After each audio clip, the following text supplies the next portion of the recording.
Good morning, everybody, and welcome to the Mac and Jack Show. My name is Jamie Pags. I am filling in for Mac, and I am here with Hall of Fame boxing writer and Jets enthusiast, Jack Hirsch. How are you, Jack? Jets enthusiast. Hey, listen, the Jets at 7-4 here now, and there's controversy in New York over the quarterback position. None that you have in Philadelphia because of the flying start at Jalen Hurts. Yeah, as of right now, he is still listed as the front runner to MVP over Patrick Mahomes. We'll see how it plays out. I never like these MVP awards because they only take into account the regular season. It should run through the whole playoffs. I think that it should at least. I don't know if it run through the entire playoffs, but because ultimately, I mean, unless that's why they have like playoffs MVP and Super Bowl MVP. But those things happen. But yeah, you do have a little bit of a controversy over there. Who would have thought that White would have come in and just blew apart? I mean, you guys didn't really play anybody last week, but he came in and scored 31 points. So it's a big Yeah, deal. I mean, he was outstanding. But like you said, they played the Chicago Bears. It's one game. Let's settle down. They drafted Zach Wilson #2 overall in the draft. And to say Mike White's the franchise quarterback, they play the Minnesota Vikings this week, the Jets. They have Minnesota. If Mike White plays a really great game, then you have to think that going forward, he's the #1 quarterback on the team. They're not going to circle back to Zach Wilson unless Mike White really starts to fall down. Yeah, I would think the same thing that he's got to have a little bit bigger body of work. And they're all excited there because what you guys have won more games this year than you have in the last 5 years combined. Yeah. It's 7-4. If the Jets just go 2-4 the rest of the way in the remaining 6 games, the season's been a success. If they end up at 9-8, who could complain about the season? Especially if the Jets make the playoffs. They're kind of what the Eagles were last year, Pags. I mean, they're mirror image of the Eagles to an extent, with the exception of yourself, who thought the Eagles were going to have a winning record last year and could make the playoffs. No one else felt that way last year about the Philadelphia Eagles. And the Eagles wound up, I think it was 9-8 last year, snuck into the playoffs. And even though they got eliminated in the first game of the playoffs, they were playing with house money. No one in Philadelphia seemed to care that much because no one was expecting them to make a serious run at the Super Bowl. When I even joked around with you last year and I said, I predict the Eagles win the Super Bowl and Jalen Hurts is holding the MVP trophy there. And you thought it was really ridiculously far-fetched, but you enjoyed hearing me say it, but you couldn't envision it happening. But 1 year later, you can envision that with the Eagles, perhaps. It's a reality. It might happen, it might not.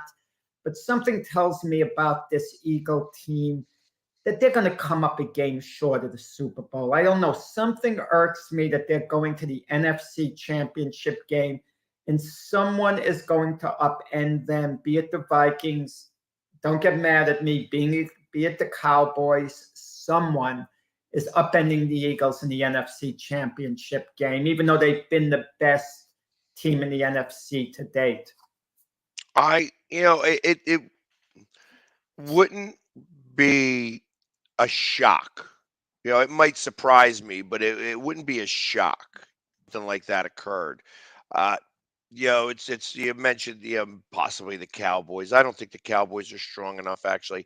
The Vikings maybe just because it would be like a revenge style championship game if it made it there. 49ers are 49ers. unproven a little bit and that's going to be a very interesting that would be a very interesting uh, conference championship. The Eagles against the Niners. And it The looks like they're Niners they're going to be heading into that. If I had to pick one team to upend the Eagles, and I'm not saying anyone is going to upend the Eagles, I'm not making that prediction now. I don't know. Let's wait till the playoff rounds begin, and then I'll make my prediction who beats who there.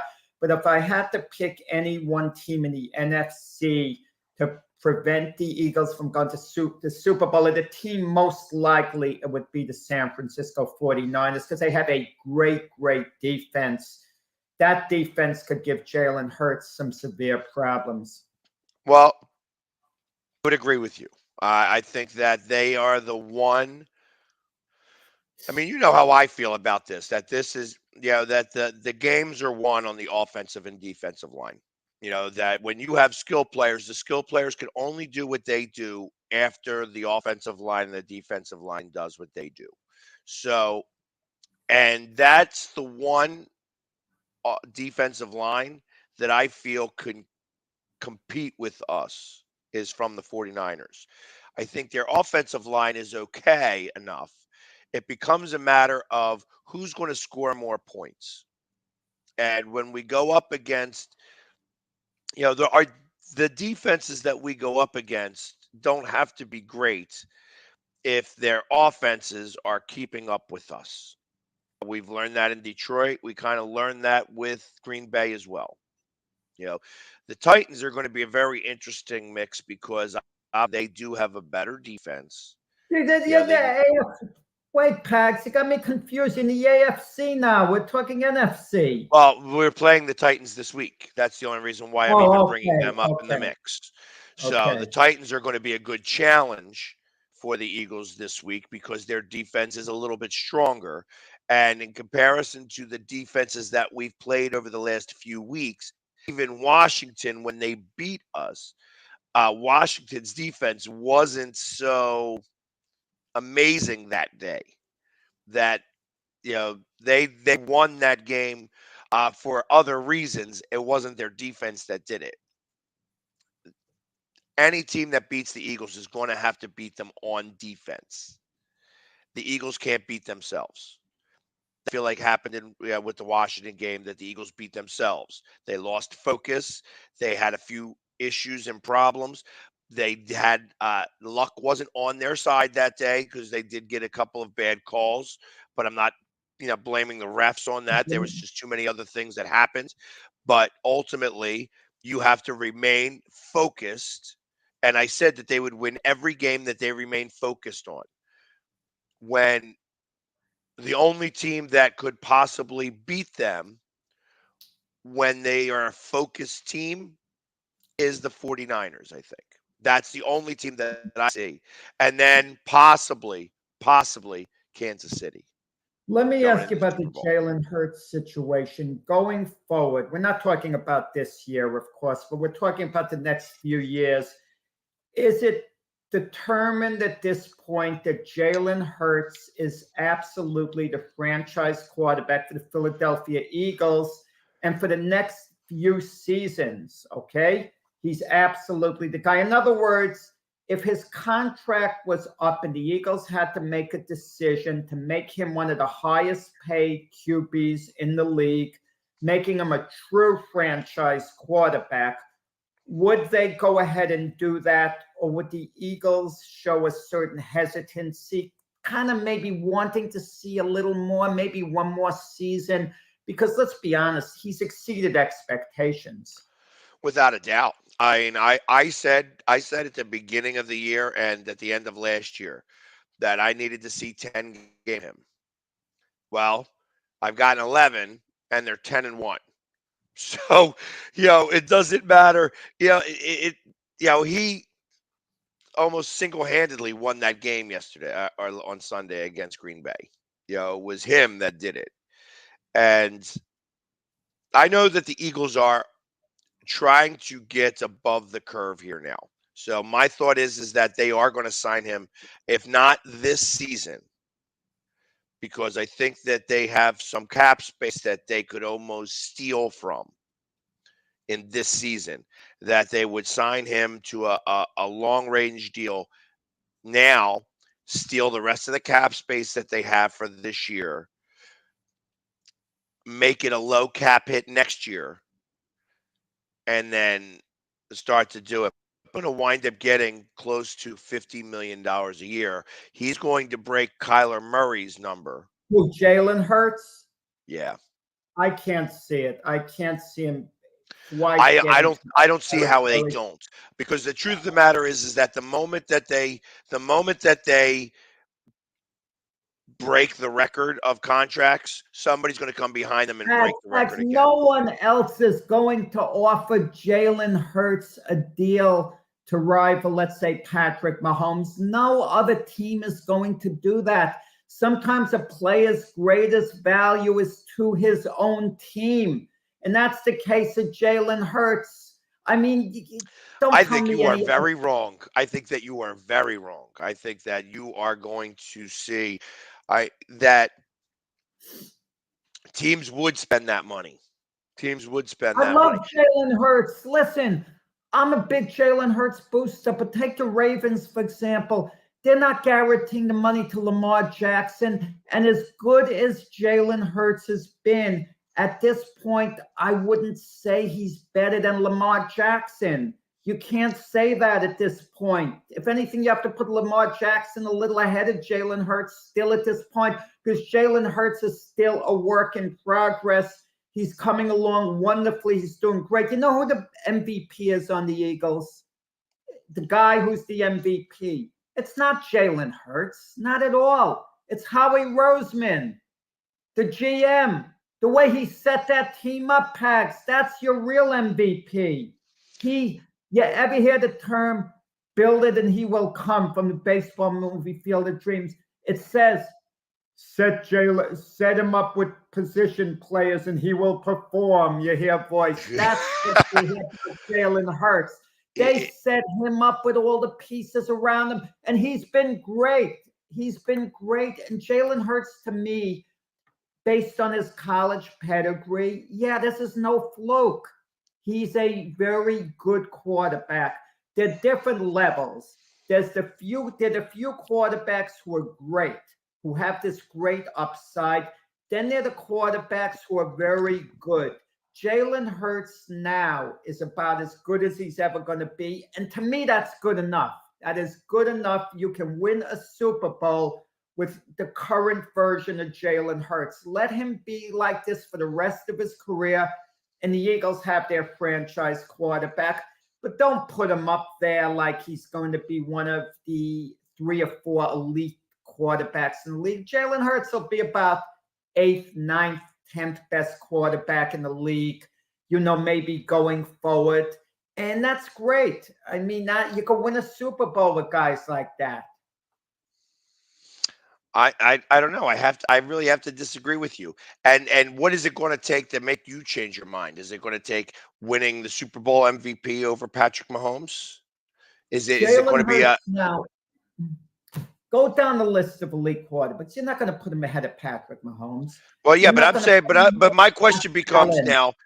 My question becomes: if he was to win the Super Bowl and get the Super Bowl MVP versus Patrick Mahomes, Eagles in Kansas City make it to the Super Bowl, and the Eagles win this game, and Jalen Hurts winds up being the MVP. Does that put him into that elite category? Probably not. Listen, Pax, when the Giants ages ago beat the Broncos in the Super Bowl, Phil Simms performed magnificently. No quarterback in Super Bowl history ever performed better for that given game than Phil Simms did in beating the Broncos. But you wouldn't put Phil Simms as an equal to John Elway when you talk about great quarterbacks. I mean, and Phil Simms was an excellent quarterback, and he was a franchise quarterback. Any team would love to have a Phil Simms as their quarterback, but John Elway was one of the all-time greats. He was unique. Okay, so no, Jalen Hurts wouldn't be on the level with Patrick Mahomes or Josh Allen. And I'm going to tell you this. Let's pretend the Eagles win the Super Bowl and Jalen Hurts is the Super Bowl MVP. Okay? You give my Jets a choice of either one, Patrick Mahomes or Jalen Hurts, to be their quarterback from now on. You don't think for one moment the Jets would consider Jalen Hurts, no matter how much he may have played better in the Super Bowl than a Patrick Mahomes. I mean, there's certain guys who are franchise quarterbacks. They're going to be there the next decade, and they have Hall of Fame written all over them. Justin Herbert's another one. Okay, I mean, this. Look, Jalen So, Hurts. so right now, and I'm gonna stop you right there because, of course, Herbert is the first person that comes to my mind when we start to talk about these elite quarterbacks who has gotten the pass into the elite quarterback realm, who has not done anything yet. Justin Herbert has not made the playoffs, has not a playoff win, doesn't even have a playoff game belt. As of right now, he is slightly over 500. In fact, I don't even think he is over 500 as a quarterback. So, but everybody's got him as an elite quarterback. Does he deserve that elite status? Being a, I think of being a guy who has barely got over 500 as a quarterback of the Chargers. Yes, he does. He was drafted number 6 overall out of the draft a couple of years ago. And he went to a bad Charger team, and he went to a team where the coach at the time, Anthony Lynn, was going to have him carry a clipboard for the year. But then Tyrod Taylor got that faulty shot from the doctor, couldn't play. At the last moment, Justin Herbert comes in, and they never looked back on the job. This year, the Chargers are what, 6-5? You say, yeah, that's not impressive. They're barely over 500. He's kept that team afloat. So they've had a ton of injuries. I know a lot of teams have had injuries, especially the Chargers. Their head coach, Brandon Staley, a lot of people are calling for him to be let go. But Justin Herbert's been the one stabilizing force there. I mean, listen, I'm not diminishing Jalen Hurts. I've always liked Jalen Hurts from the time he's been in college. I mean, he's a guy of the highest character. And I'll go a step further. I don't think any other quarterback could have done a better job with this Philadelphia Eagle team this year than he's done. Okay? But to give him the absolute max deal going forward, is kind of going to be a little risky, because if you don't surround him with top of the line players, I'm not sure that Jalen Hurts is a game changer. He's a great game manager, great game manager, okay? But is he a game changer in himself? Can he carry the offense the way, in a certain sense, the way Aaron Rodgers did in the past? Not the Aaron Rodgers of this year, because it's been a miserable year for Aaron Rodgers. Has age caught up with them? Is it just the receivers on in sync? I don't know what the reason is with Aaron Rodgers, but that's a whole other issue this year. Jalen Hurts is obviously a much better quarterback this year than Aaron Rodgers, so I don't want to get into debating that. But the Eagles are fortunate. They don't quite have to make a decision yet on Jalen Hurts. But I'm going to tell you, Pax, things could get ugly in Philadelphia quicker than even you anticipated. You're leading all these Philadelphia fanatics. You're practically starting your parade celebration now, Pax. Shame on you. Hold off a little bit, because I'm going to tell What are you you something. talking about? What are you talking about? Very quick. If you play the Washington Commanders in the first game of the playoffs, it could turn ugly, and Carson Wentz comes off the bench and throws a couple of TDs and upsets you guys. Things are ugly in Philadelphia. Come on, you know that is such a pipe dream. That is such a pipe dream. We did our NFC East show, and I asked if there's any chance that Wentz comes back in for the Commanders, and Pork Rind said there's only chance he comes back is if Heineke gets hurt. That right now, as much as Heineke is not an elite quarterback, that really, when you think of quarterbacks, you probably put him in the third tier.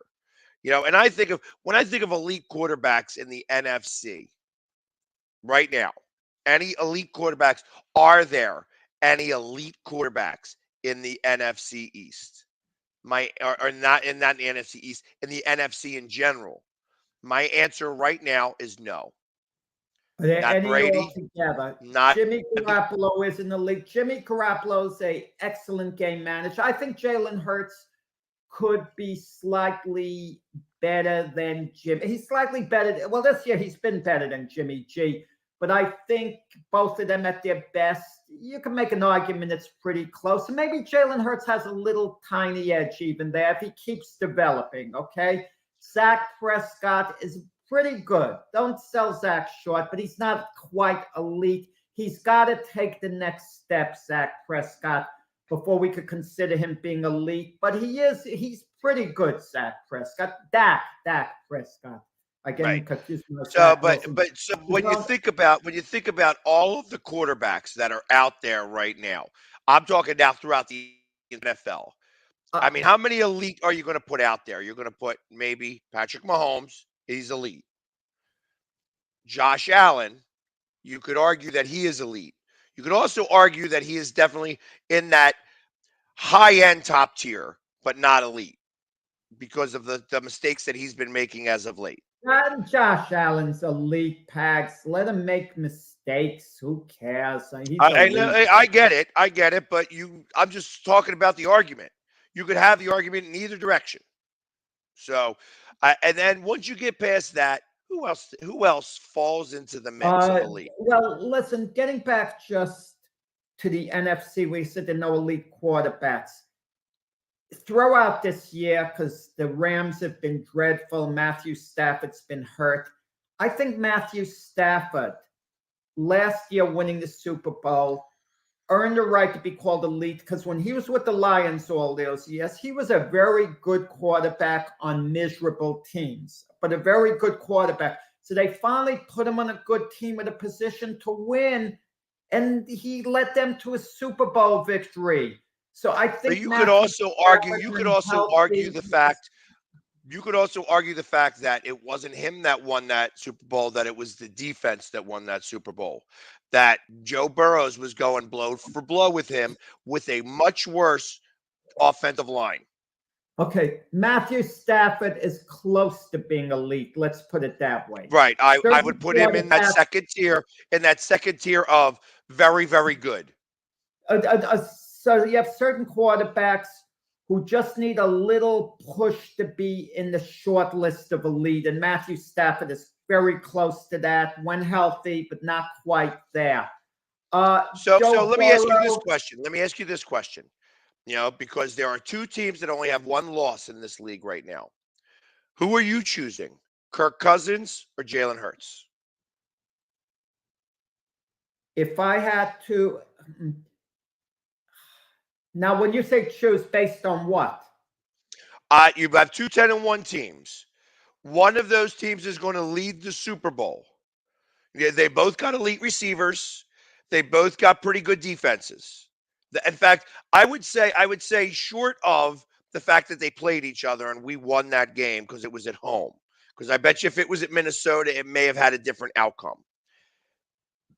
You put those two teams, they are the same team minus the quarterback.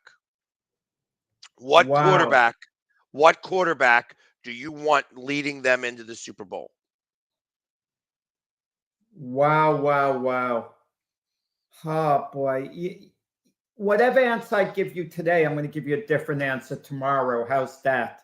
For a cop-out. Because it's so close. Kirk Cousins has all this experience that Jalen Hurts doesn't quite have yet.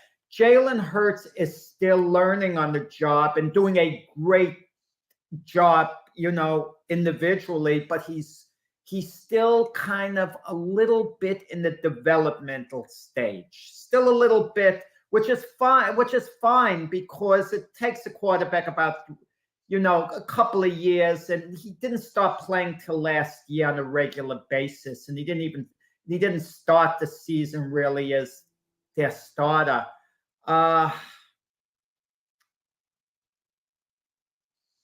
would give a little tiny edge this moment, maybe to Kirk Cousins because of the experience factor.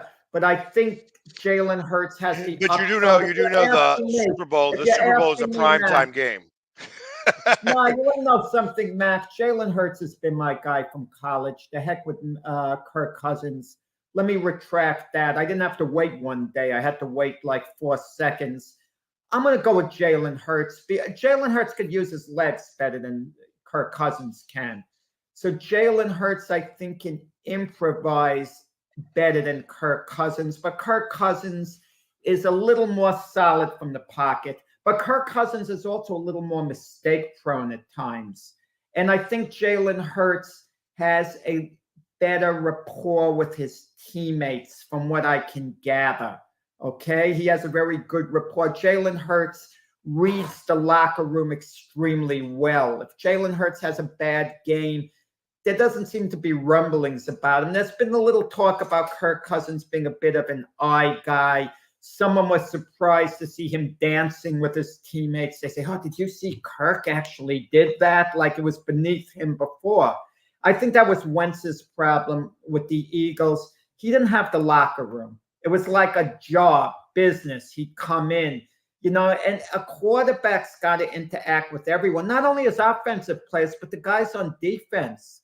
And that concerned me a bit about Zach Wilson with the Jets. After Mike White had the great game against the Bears, filling in a quarterback, you saw a bunch of Jet players hugging Mike White, celebrating with him. They were like so happy for him. It was like he was their buddy.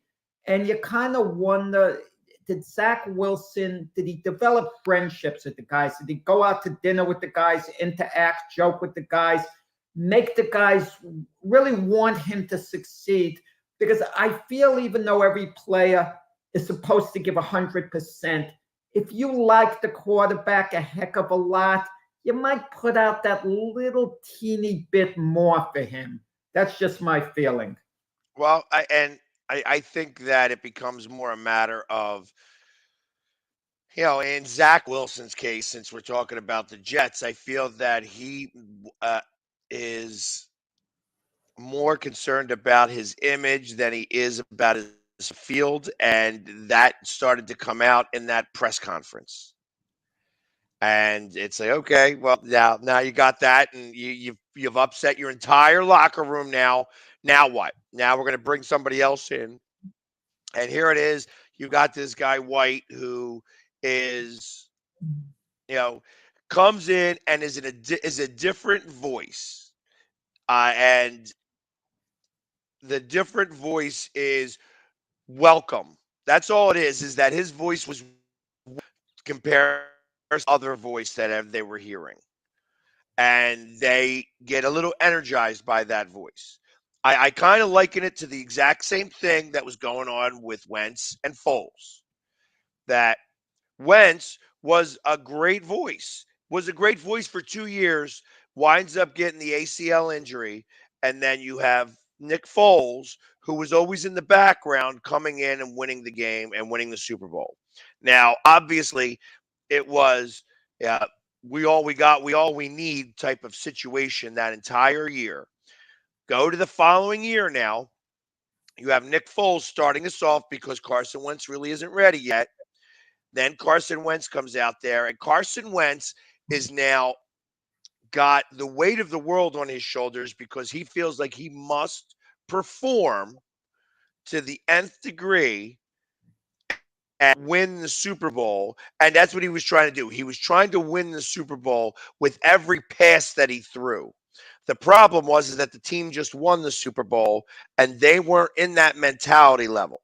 So in game 3 of the season, in game 4 and game 5 of the regular season, you can't win the Super Bowl. But that's what he was trying to do. That is very similar, little different scenario, but very similar to what's going on with Zach Wilson and now White.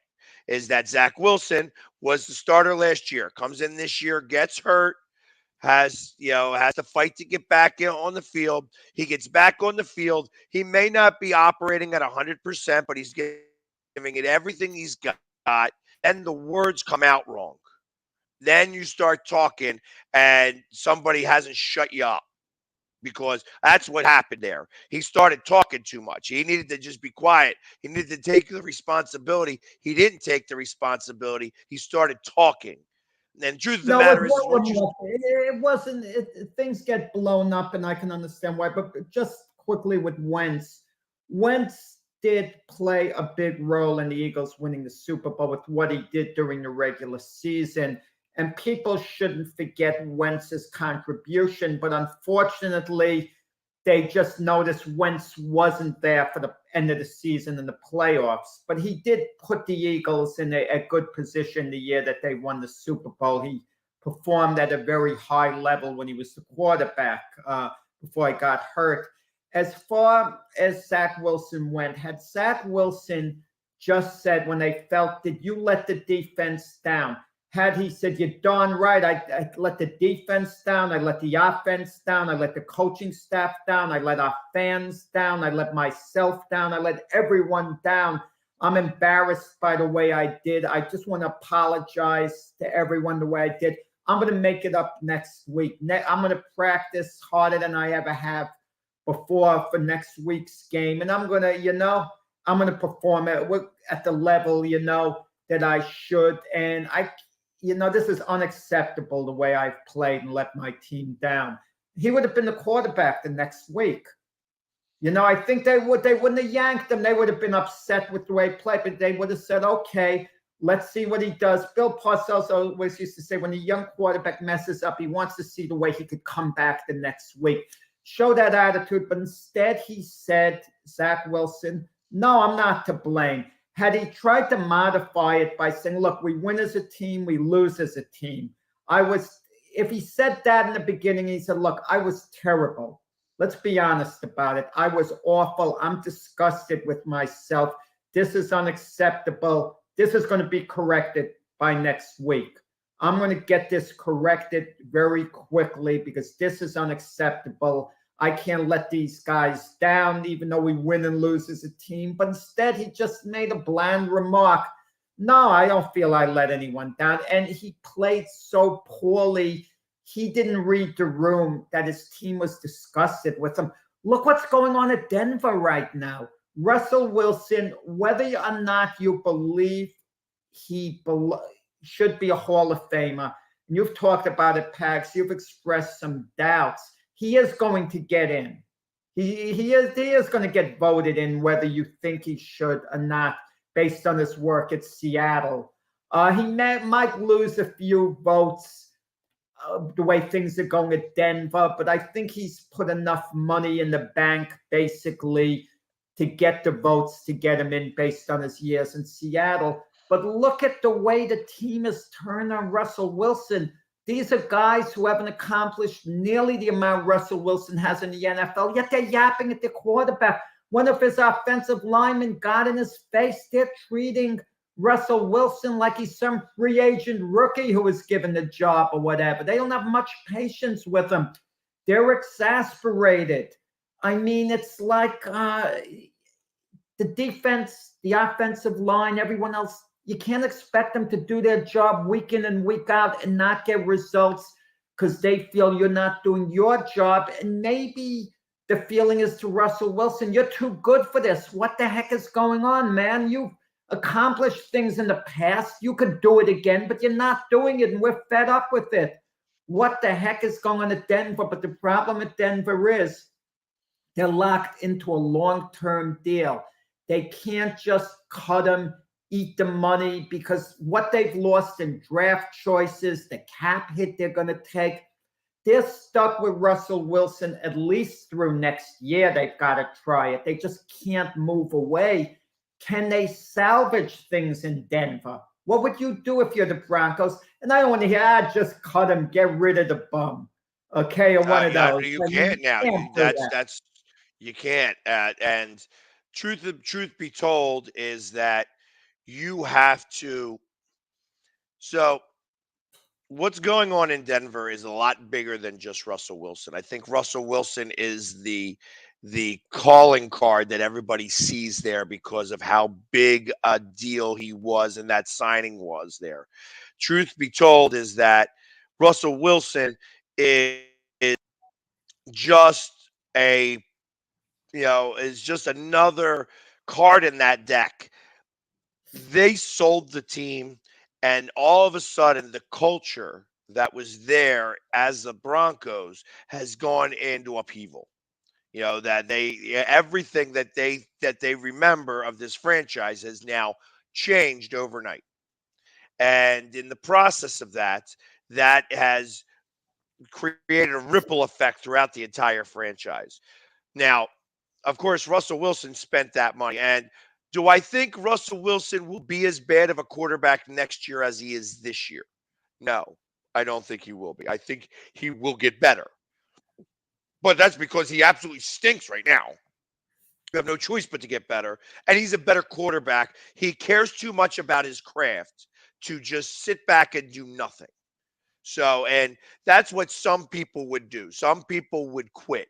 They would be like, I just don't. That's that, like Aaron Rodgers. That's what Aaron Rodgers is doing. Aaron Rodgers has quit. He's quit on his team.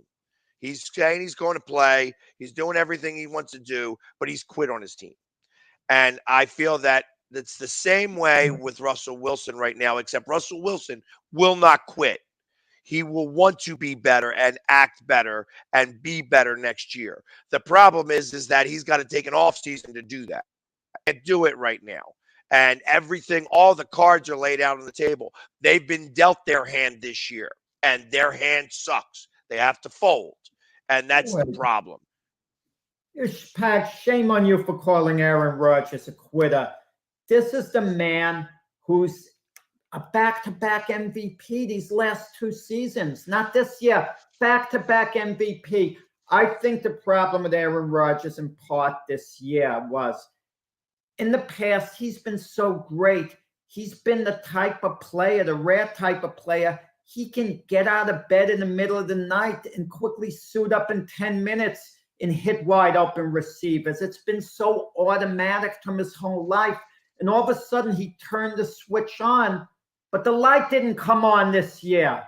I think in the offseason, you're going to see a different Aaron Rodgers come focus the training camp next year, different attitude. He's going to show up early. It's not going to be a lackadaisical Aaron Rodgers. I can understand him being a little lackadaisical because when you win the MVP award 2 years in a row, you buy into how great you are. You kind of have that feeling. It's been working for me yourself, as I say.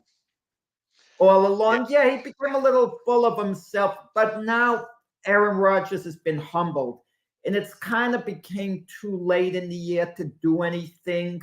I mean, they did get a little better. He got as the year went along, but this year's been a mess. I think the Packer problem is what to do with Jordan Love the rest of the season because they definitely want him to have a couple of starts. I mean, just to get the work in. But even Aaron Rodgers said something that was interesting. As long as they have a chance, a mathematical chance to make the playoffs, he should be starting. But he can understand if they're out of contention, they've got to call Aaron Rodgers out on this, the Pack organization. If they're out of, and they're on the verge of being out of it altogether. I mean, just they're one game away from being history, and the chances of them making the playoffs extremely slim at this point. But if it's obvious with 3 games to go, 4 games to go, season's over. I'm not saying start Jordan Love that many games, but he really should get a couple of games in. But now if he plays really well, okay, Jordan Love, do you have a quarterback controversy in Green Bay? I hope you don't, because Aaron Rodgers has got to be the guy next year. Do you think anybody would take Aaron Rodgers in that contract? Yes. Do you think that somebody would take the last 2 years of that contract, which is $100 million for 2 years, and a team take him? Oh, yeah. I'll give you one offhand. It has to be a team that has a genuine shot at winning the Super Bowl. And I'll give you one team that might surprise you. Jimmy G's contract is up at the end of this year with the Niners. If they don't go to the Super Bowl, okay, don't win the Super Bowl, and they can slot in Rodgers instead of Jimmy G, they're going to do that. I think they're going to do that. There are a couple of other teams too, teams that are very close, are going to do that. They're not going to want to mess up a situation with a franchise quarterback going forward. For example, the Eagles, they're not going to want to mess up any chemistry with Jalen Hurts going forward, and especially the way the Eagles have been playing. But let's say the Eagles got eliminated in the first round of the playoffs, and they could have Aaron Rodgers next year. They still wouldn't do it. But it's intriguing to think of some of the teams that could really maybe want an Aaron Rodgers who could think that they're being somewhat close. Listen, some of the weaker teams would take a chance on Aaron Rodgers. You don't think the Detroit Lions would do it, for example, instead of Jared Goff? If the Lions improving like next year, like just take, a shot at it. Not that Aaron Rodgers would want to go there. You don't think the Jets would? I mean, No, I don't want to I talk. and I think that there's one team that I believe would absolutely do it over top of every other team, and would probably think about it in the off season, and that's the Las Vegas Raiders. I think that they would try to put the two of them together again. And I think that would probably be the best move for Aaron Rodgers too. Right, having Devontae Adams. Listen, another team in their division, if they could somehow get Aaron Rodgers instead of Russell Wilson, they'd be doing cartwheels to Broncos. That won't happen. That won't happen at all. They have no ability to move that whatsoever. The Indianapolis Colts would love for Aaron Rodgers to quarterback that team instead. And I'll tell you the reason why they won't is because they played this game now 3 years in a row. So I don't think that they would go after Aaron Rodgers, just because, again, you're doing the same dance that you've done last 3 years in a row. You can't do it that way. Aaron Rodgers has to agree that he's ready to go elsewhere. He has to tell the Packers, and now the Packers, okay, if he said that to the Packers would now have to determine, number one, do we want to move on from Aaron Rodgers? And my feeling is yes, based on this year, that they would accommodate him. Last year, they wouldn't have accommodated him before this season because he was a back-to-back MVP, and they felt, we probably can't win without Aaron, but they didn't win with him this year. So I think they would move on. And I think there's a certain Aaron Rodgers fatigue within the Packer organization. And one end, the city of Green Bay and the organization, they revere what he's done. They appreciate it, but they're sick of the drama. They're sick of the drama. And I can't believe for 1 second, despite the smiley faces everyone in the organization puts on, that they're not a little sick of Aaron and all the histrionics that have gone on with him. And they would want to play Jordan Love a couple of games, and they would want Jordan Love to really look good. And their GM who drafted him, he's going to want Jordan Love to succeed. But once again, it's still in Aaron Rodgers' hands through next year. He's got the contract. He doesn't want to move on. They're not going to push him.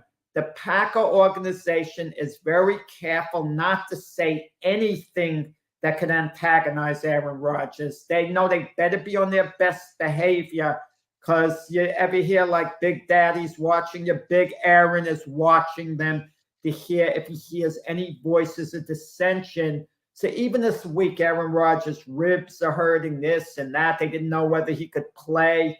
If the coach, LaFleur easily could have said, no, I want him to rest an extra week. He's not playing. I'm playing Jordan. Aaron will be in next week. But he doesn't want to.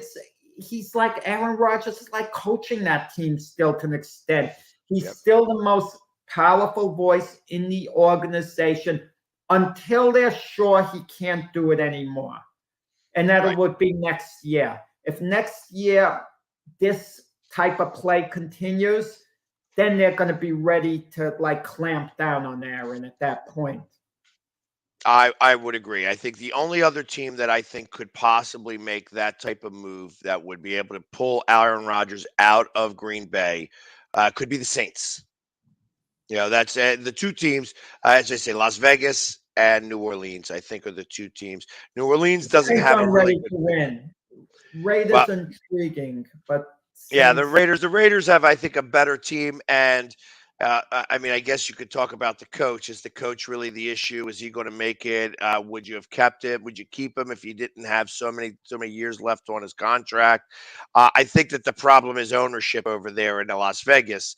Yeah, because I think that the young Davis, is not his father, and he thinks he is his father, and the problem is that he's just not as good at anything Well, that his father was. let me tell you, Pax, players talk to one another. Josh McDaniels was Tom Brady's offensive coordinator for a lot of years. And there's a brotherhood between elite quarterbacks. I'm sure if Aaron Rodgers meets up with Tom Brady, talks to him in private, look, what's the lowdown on Josh McDaniel? And to get a sense of what Brady says, if Brady talks glowingly, says, Aaron, you're going to want to be coached by this guy. Believe me, this guy helped me with this and that. He's such a great coordinator. You're going to love him, Aaron.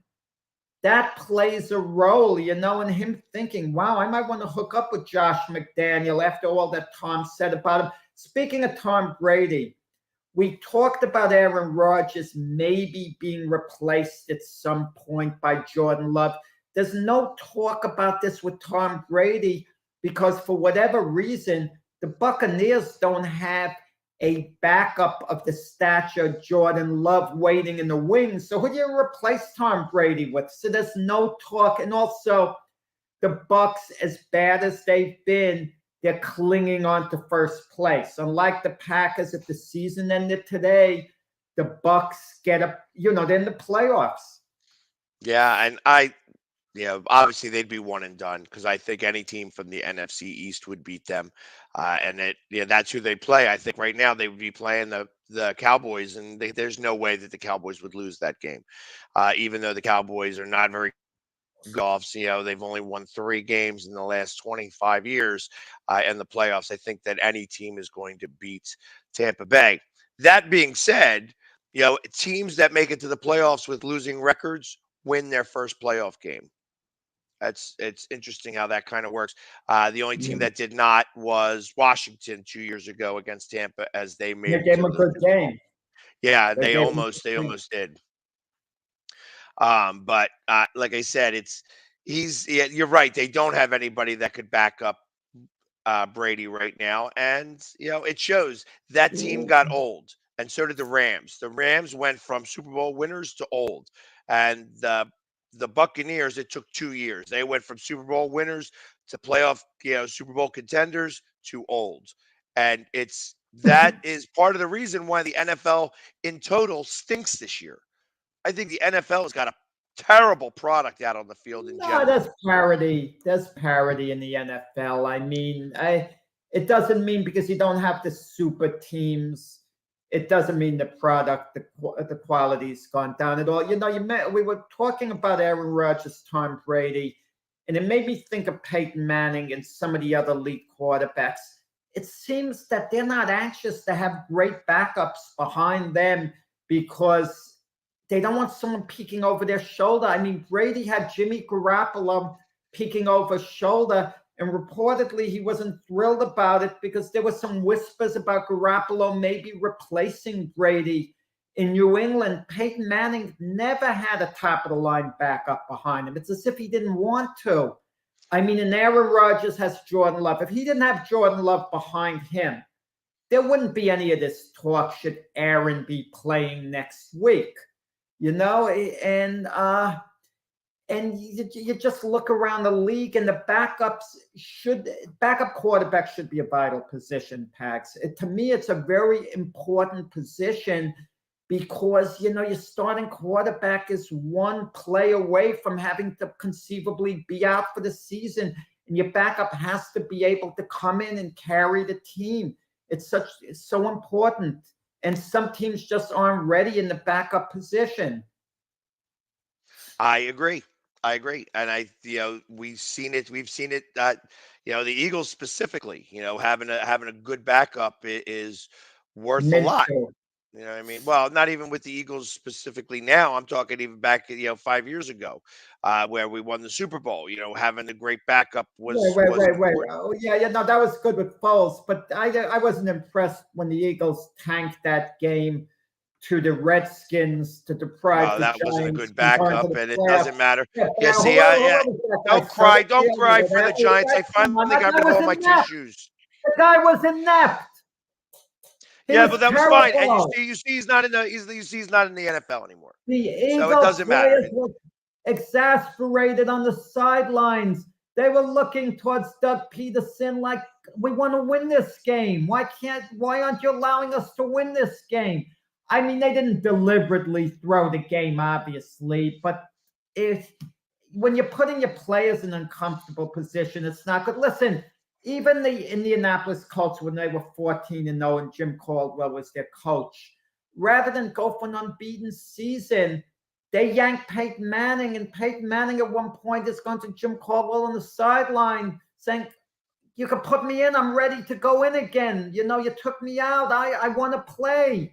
And this brilliant mind says, no, no, by losing a game, we're going to be better prepared for the playoffs. To me, once you go on a big unbeaten run, and the Eagles don't quite have that because they were upset the one game that they lost to Washington. But if the Eagles had won that game, the talk now with Philadelphia would be a little less about winning the Super Bowl, even though they would sign up for that in the snap of the finger. But we would be talking about, did the Eagles actually have a chance to run the table? They'd be a long way from that, but there would be some talk about it. But the problem is the fatigue. It takes so much out of you. By the time you get to the playoffs, you're mentally drained with having to win every week and you're exhausted. And that could actually hurt you in the playoffs, I agree. But just throwing a game basically and losing it to reset, that bothers me because you're not going for the ultimate greatness. That bothers me. If you already have one loss and you play your backups for second loss because you're resting for the playoffs because you want to get everything in place, I'm good with that. But I'm not good for like not going all out for an unbeaten season if you're close to it. I kind of understand that. You know what I mean? It's you play to win the game, and if you have a possibility of creating history, you gotta kind of go after history. You know what I mean? So that's what I kind of feel about that. Uh, Again, not only do you need a great season, you need a little bit of luck. You need a little bit of luck involved with that as well. You can't just you. It's not some bounces have to go your way to be undefeated. It's don't you wind up losing those games, and it doesn't matter when those bounces happen. Obviously, with the Patriots, the bounce really that helmet catch when he caught that ball on his helmet, that was a bad bounce for the Patriots. That could have happened in 1,000 different ways, but he wound up catching the ball on his helmet. That play itself is what was the demise of the Patriots. That one bad You know, bounce that they took. people forget that during that drive, there was a pass of Manning's that was nearly intercepted by Samuel. Had that ball been intercepted, that would have been the game right over there. But listen, I mean, the helmet catch, I don't want, it's overrated as a catch in itself, but it's so No, but all it unique. was luck. All it was No, luck no, he going held it to his against. helmet, and the ball. If I'm the Patriots, I'm thinking to myself, someone should have been someone should have put a big hit on Tyree, okay, and jawed the ball loose. That would have been the thing because how he's holding it's a little unsteady, but things happen in like such quick time. Yep. Yep. So, but going back to something that you had just mentioned a minute ago, we'll finish this out to get to the top of the hour here. Uh, Peyton Manning. You mentioned Peyton Manning, and I asked yesterday to the guys of the NFC East show if they thought that Saturday would remain the coach of the Colts. That at the end of the season would Saturday remain the coach, and uh, The answer was no. They didn't think that he would remain the coach. But something was brought up to me that I didn't really think about before. Is Saturday there as the coach to try to entice Peyton Manning to become the GM of the Colts? And if you are Peyton Manning, would you want to become the GM of an NFL franchise? Peyton Manning is one of the unique personalities in sports in that he's iconic.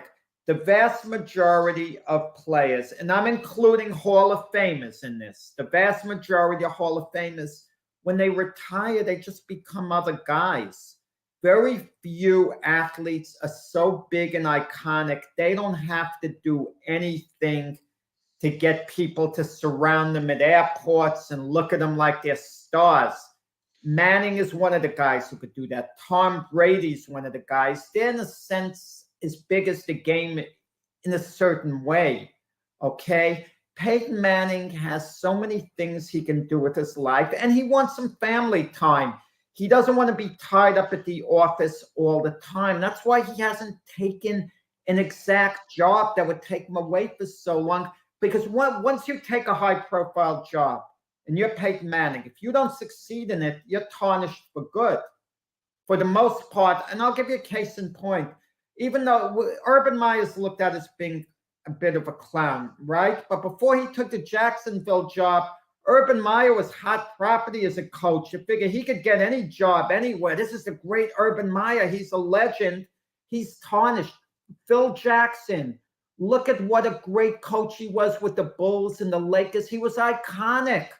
11 championships as a coach and 2 as a Knick player. Now he becomes a Knick executive, falls flat on his face. Could Phil Jackson, if he were young enough and wanted to, could he have gotten a head coaching job anywhere? Chances are somewhere, but he was no longer in demand. So he's being very careful, Peyton Manning. He could have that GM job, I'm sure, with the Colts, the day-to-day operations. But does he really want to do it? He does his ESPN show, for the Monday night games, him and Eli. He has his ESPN show, Peyton's Places, some other stuff. Yeah, Peyton Manning would probably more apt to want to be part of an ownership group. Call shots that way as a boss, not be behind the desk every day answering to an owner. I mean, I can't say he'd want, and he'd have to move back to Indianapolis. Not that that's so bad, but you have to consider family considerations. People talk about Jeter. Oh, should the Yankees bring him back to work for them? They'd have to let Jeter do it remotely from Florida. He doesn't want to move his family to New York. I mean, they're comfortable in Florida. Jeter's wife even said, well, there's certain ownership jobs, the only thing we would do is this or that. And, she was referring basically to places like Kansas City, Milwaukee. They're not going to move there and live there full time so Derek could do the job there. Well, I hear you. But, again, a lot of jobs can happen remotely. I don't know about being GM, but it just made it was interesting to me that Irsay, first off, hired Saturday. And then secondly, what was his motivation for hiring Saturday? And was it to possibly try to get Peyton Manning over back into the Colts family as No, a GM? Max, no. If he could have done it an easier way if that was Irsay's motivation. You could say, Peyton, I want you to be the GM of the team. You have 100% say over who the coach is, the personnel. You're in charge of hiring the coach.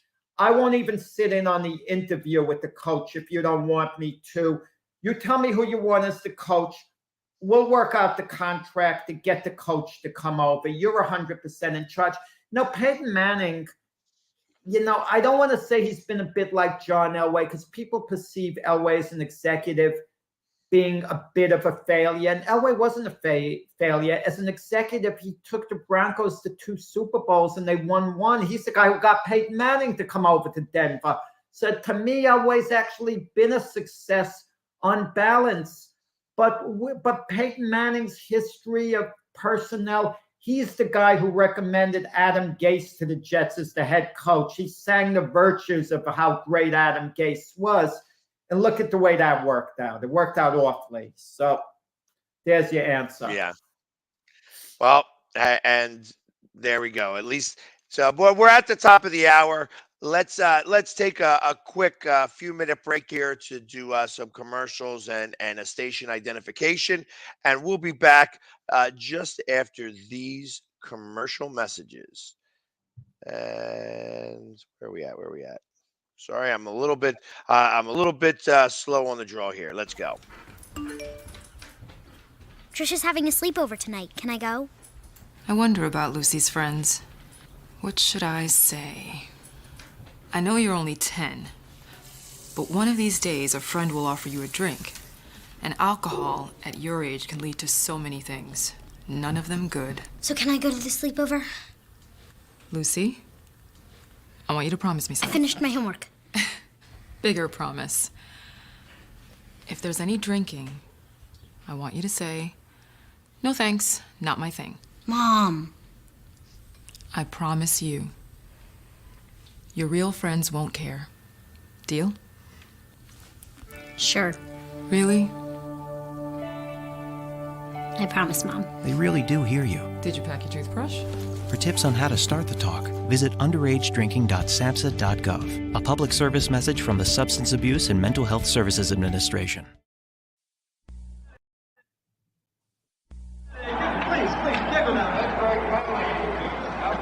Mr. Green? Mr. Green, Yeah. you need any help? I just want you to know, I think you're the best ever. Yeah, sure. Want my Coke? It's okay, you can have it. No. Really, you can have it. Okay. Coke and a smile makes me feel good, makes me feel nice. Be around. That's the way it should be. I like to see Hey, kid. the whole world smiling with me. Coca-Cola as life. Have a Coke and Thanks, Mean Joe. smile.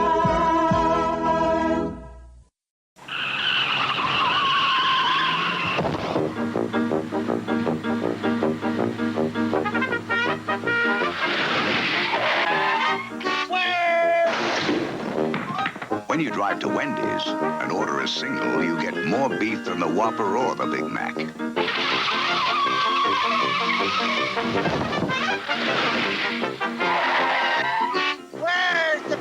At Wendy's, you never have to ask, where's the beef? Supporting the needs of our veterans. That's the goal of all of us at Team AmVets. Like Mitch, Carlos, and Kevin from our Welcome Home team that brings furniture to our vets. We are Team AmVets. Or Linda from our thrift stores who brings you great bargains every day. I am Team AmVets. And John, who picks up your thrift store donations that support California veterans programs. I am Team AmVets. Visit our website or a Team AmVets thrift store to donate or shop today. Join the team! My baloney has a first name. It's O-S-C-A-R. My baloney has a second name. It's M-A-Y-E-R. Oh, I love to eat it every day. And if you ask me why, I'll say, 'cause Oscar Mayer has a way with B-O-L-O-G-N-A. Oscar Mayer, the first name in Bologna. How's that? I mean, you can see right now, without LeBron, Lakers are struggling. Let me tell you about a team I hate, all right? I know the Dallas Cowboy fan is here, so I had to make sure he knew how much I hate this team. I'm ready. I've often said that the people who run baseball, they try very hard to ruin it. I'm from Brooklyn. I don't have a problem saying it to his face. Oh, I'm from Brooklyn. Hey, get any...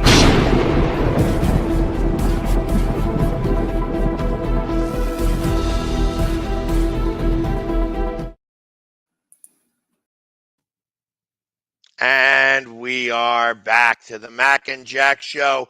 I'm Jamie Pags filling in for Mac along with Hall of Fame boxing writer Jack Hirsch. I got a question I want to ask you, Pags, very quickly. Let's the go. Christmas Day game, the Miami Dolphins are hosting the Green Bay Packers. I'm going to that game. I got tickets for myself. I bought them my son-in-law. I bought them before the season. The highest price tickets on the Dolphins schedule, because tickets are sold in a way in this era unlike it was in the past. In the past, when I was younger, it would be the same for each game, but now they price them according to the game, what has more appeal. So the Packers were the highest price game, and I would be joking. With my luck, I'll be seeing Jordan Love playing for the Packers on Christmas Day. The way things stand right now, what percent would you say that Aaron Rodgers is going to be starting for the Packers? And I want to see Aaron Rodgers play. What percent is it going to be Jordan Love? What percent Aaron Rodgers on Christmas Day? You have to think we're a little bit off. We're like, what, 3.5 weeks away? I'd say about 30%. 30%.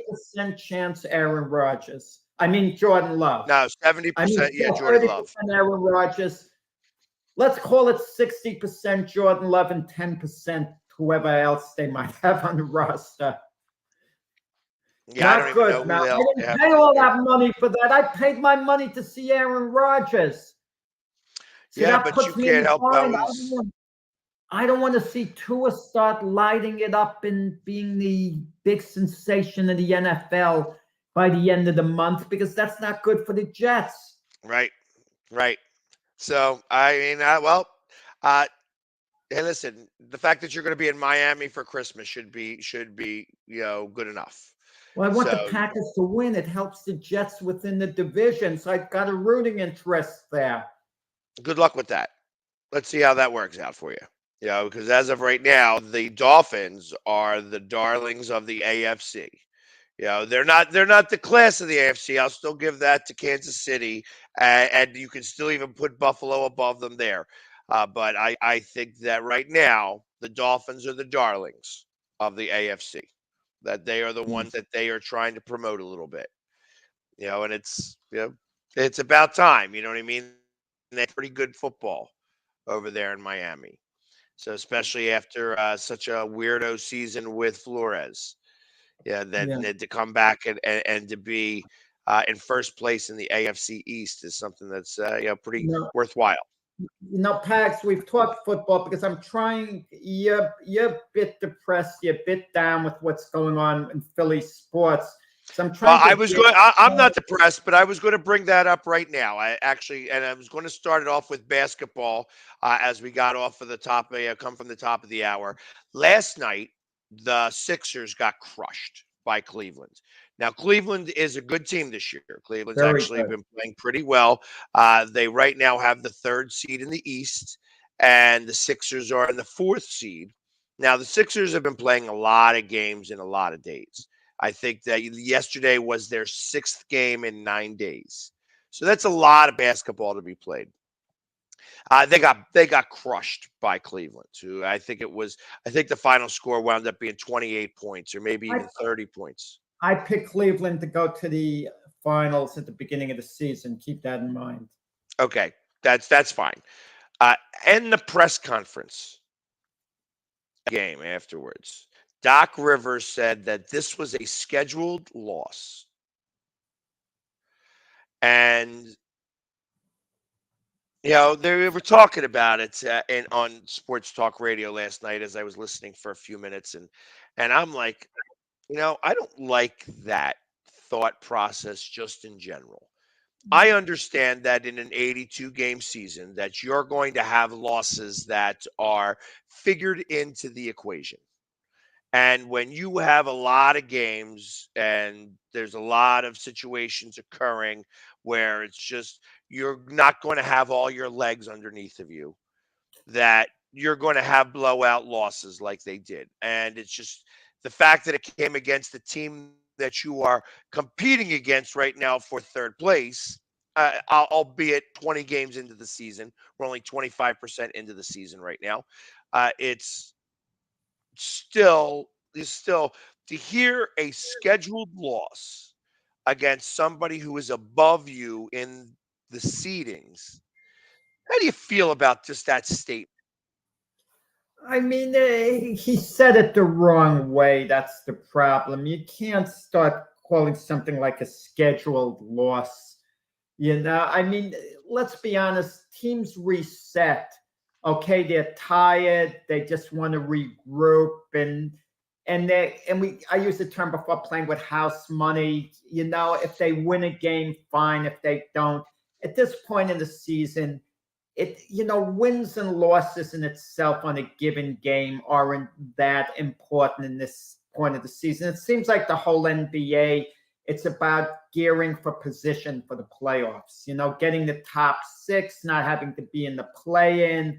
Then if you can't get in an automatic playoff position, then you're looking at the play-in position. But even teams now who are sitting on the outside of the play-in position, they scan the standings and say, we're only 4 games out of, 3rd place overall, for example. So they're not really panicking. They kind of want to stay healthy.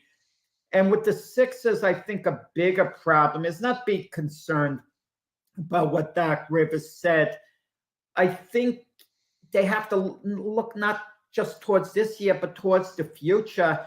And what's going to happen with James Harden? This was supposed to be the year that Harden was going to prove that he was still the James Harden of old. He'd been hurt. He was going to get back to what he was when he first came to the Nets after leaving Houston. And he got off to a promising start for a few games. And then he kind of regressed a little, but then he got hurt.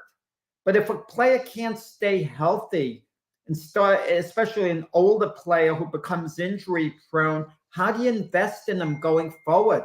Chances are they wind up losing James Harden, or why would they want to re-sign him for big money? I mean, it just wouldn't make sense. And is Philadelphia truly a destination place for free agents of other players who want to come to? I think the answer is more yes than no, because they have Joel Embiid. Whenever you have Joel Embiid, if you're a star on another team, you think you have a chance to win the NBA championship because of Joel Embiid. But like I've said to you on past shows, Pax, I'm waiting for the other shoe to drop. And you know what that is? Joel Embiid, for the first time in his career, shows true discontent with the Sixer organization. As soon as he does that, that's the beginning of the end of his stay in Philadelphia, that he's going to want to go out. And then the Sixers, for the first time, are going to look to see what type of major package can we get for Embiid. And when that happens, you're talking about a rebuild of the likes of what the Utah Jazz are going through right now. You can still hover around 500, but the NBA championship is out of the equation. I would agree with that. I think that is if you have Joel Embiid deciding that he wants to go somewhere, then you are going to be able to get a tremendous package for him. You'll wind up stealing a bunch of different first-round picks, probably from a team like you could probably get. I mean, like I said, it's 5 first-round picks are the going rate now for the Monsters, which is ridiculous to me. But that being said, you would probably get something like that for somebody like Embiid. That all being said, I think we're still a couple of years away from that. I wouldn't say a couple of years. It could happen this year, but if it did happen hypothetically, and you don't want it to happen, okay, flat out, you're hoping it doesn't happen. But if it did happen, and Embiid pushed the issue, wanting to be traded, and it became apparent they better move on from Embiid because the discontent is too great. If you had a choice of a bunch of draft picks, I don't know what you say, 5 first rounders is going rate. I'm not sure, but I know what you're saying. The deal for Rudy Gobert was ridiculous, and it set the market at a certain place. Or you could trade Embiid for another type star player like in Anthony Davis. Okay, whenever you have a star like Embiid, you can never make a deal where you're going to come out better for it. Okay, you're not going to improve on Embiid per se, unless things just happen to work out that way. You want to limit damage control, get something that's at least nearly as good, to replace Embiid. But so do you go for the draft picks? Do you go for an Anthony Davis? Or if the Celtics are offering you a Jason Tatum or something, do you go star for star if you can get it? Obviously, the Bucks are not going to give you Giannis. I would do that at the snap of a finger if I could get a Giannis. But what's the best route to go? To rebuild, completely with nice draft picks, getting good guys out of college, or an established star who another team would be ready to move on from? I think that you would have to go. Me personally, I don't know that I'd want to bring on like an Anthony Davis or even a Giannis. Yeah, the problem. So the reason why I wouldn't do Giannis is because Giannis has got a rapport with all of those guys on the Bucks, and that is his championship team. When you move him and switch positions to come here, now he's got to do all the things that he's done for years with the Bucks to get to the point of where he's at now. He's a great player, but is he going to be able to have the same type of rapport as he's going to have with all of his Bucks you're players? mad. You're just bitter, Pax, because I'm not bitter. It's not a bitter thing. That's a realistic thing. I'm talking about the chemistry of what's going to happen with your team. And the reason why I don't like when you trade big name players like that, when you just figure that they're just going to slot right in and everything go great, it doesn't ever work that way. It never works that way. So in my case, I would take a step back. I would get a level 2 guy, a good players and those draft picks and have them grow into it rather than try to say, okay, we're going to trade Embiid and we're going to win a championship. Because I don't think that happens. I don't think that you trade Embiid and go to win a championship. I think you have to grow into that. And I think that when you have a star player, like if you were to trade 1-for-1 Embiid for Giannis, I don't think that either team would succeed with that trade. Well, Bucks would never do it. Sixers might do it even now, but the Bucks definitely wouldn't do it at this point. I mean, they wouldn't trade Giannis because of the chemistry. Because of the chemistry, you'd have to work out that whole chemistry thing, and that is a much bigger deal, specifically in basketball, in comparison to anything else. You want to know how the Sixers could make if the Sixers could somehow pry Jimmy Butler away from Miami, even if they traded Maxey, Harris, and maybe 3 number ones. I'm just throwing out an idea. It's nothing more than an idea. But that's the one player who Embiid loved to play with. If he had Jimmy Butler back, he would be happy. There wouldn't be discontent, They would try to make it work there. But so you're right on the point you said about, chemistry. It means so much. Certain stars, they have to see the daylight at the end of the tunnel. And you get the feeling with Embiid, he's tired not having the ring, not coming close. You're in the hope business. If you think you have a good chance of getting it, you stick with your team. But the Sixers, the last couple of years, they were considered to be an elite team in the East, if not the favorites, at least an elite team with an excellent chance of going to the finals. And now they're just one of several teams. I mean, other teams have joined them in the lead pack. So just by virtue of that, their chances have diminished.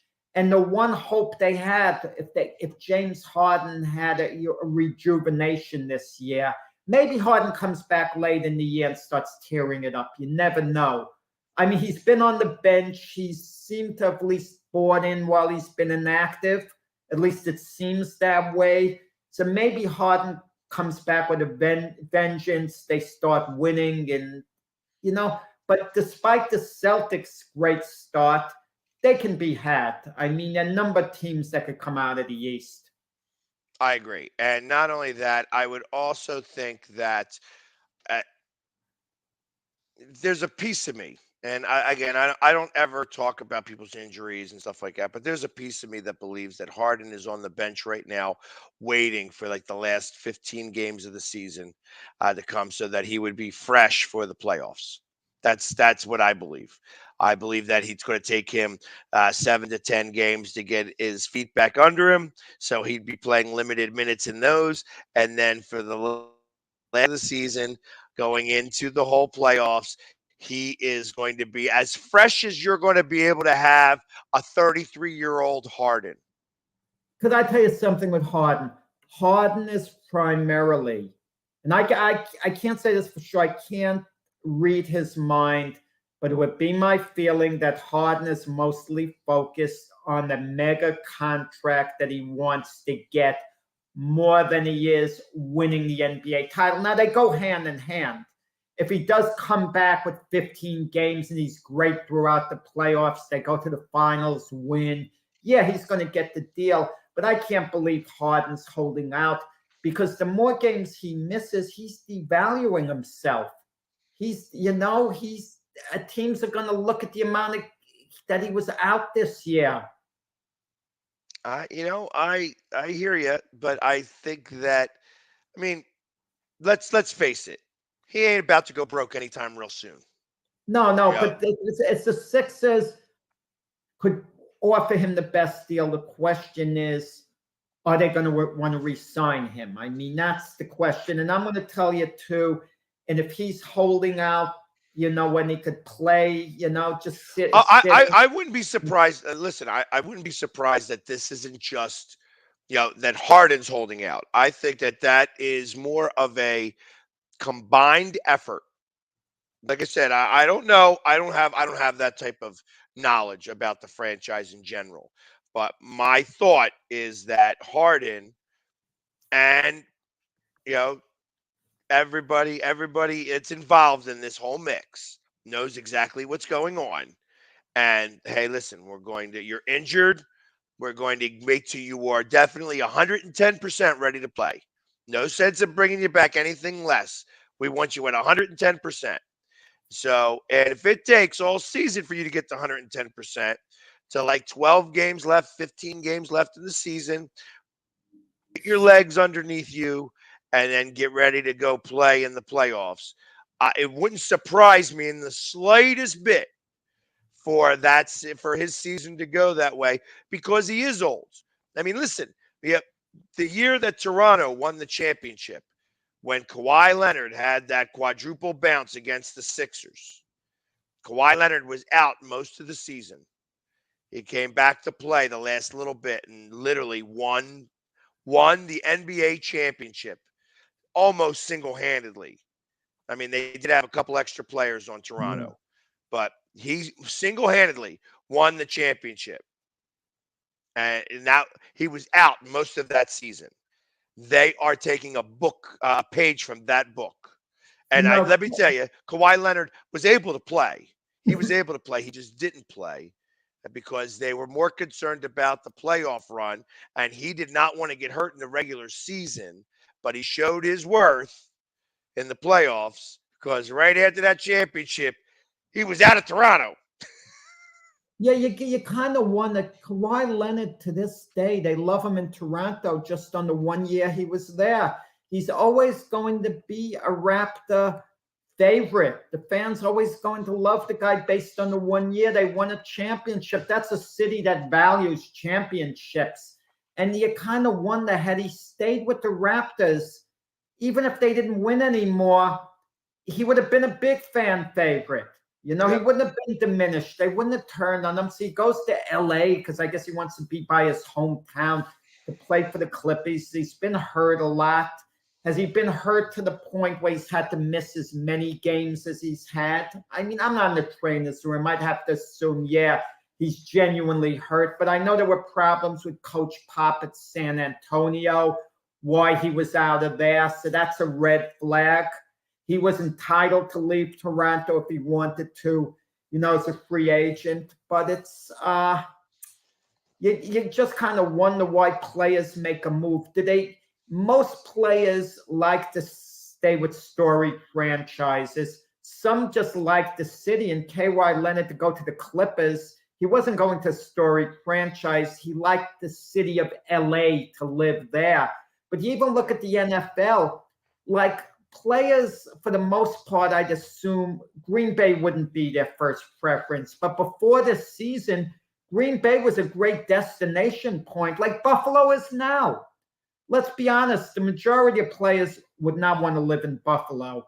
Yet a lot of them, if they heard they were going to be traded there, their first thought isn't going to be, oh, I got to live in Buffalo. It's going to be, I'm going to the Buffalo Bills. I have a shot at the Super Bowl. What a good team I'm going to. I think that's the way players think, how the team is first before where they live. Because a lot of them in the off season, they're going to go live wherever they want anywhere. Anyway. Well, I agree. But, if you gave me the choice about going to Miami or going to Buffalo as an NFL player, I mean, I'd have to really consider going to Miami, in comparison to Buffalo. Well, the way Miami's playing now, yes. I mean, it's so well, yeah, but I don't like the cold like that. You know what I mean? I wouldn't want to be in the cold like that. If you had a choice for the rest of for one season, let's say the NFL season began now, you could play you'd get the same amount of playing time, the same money, and the whole bit. You could go to the Jacksonville Jaguars or the Buffalo Bills.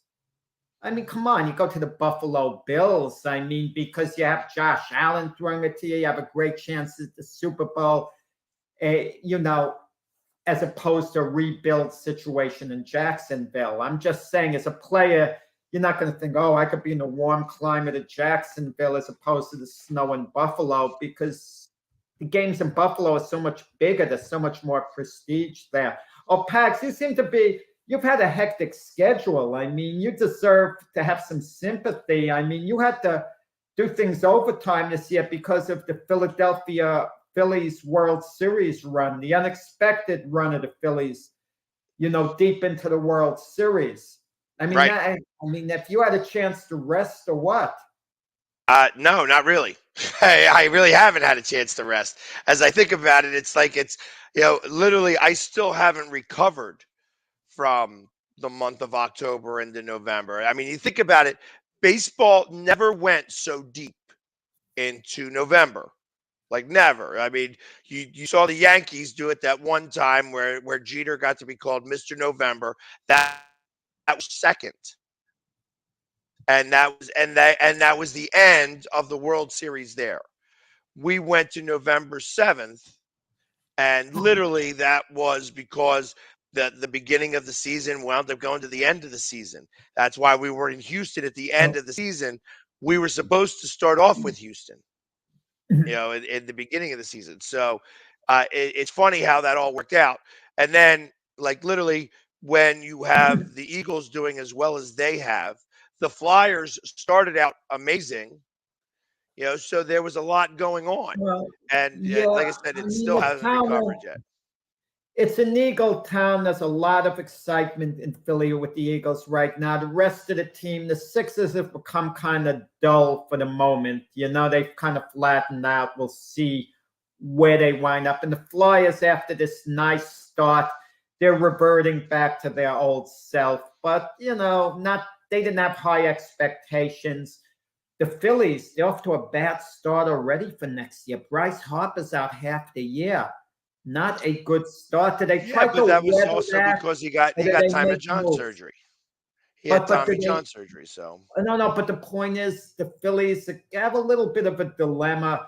Do you try to bring someone else in, or do you just try to, by committee, absorb the loss for the time being and hang around fairly close to a playoff position until Harper returns?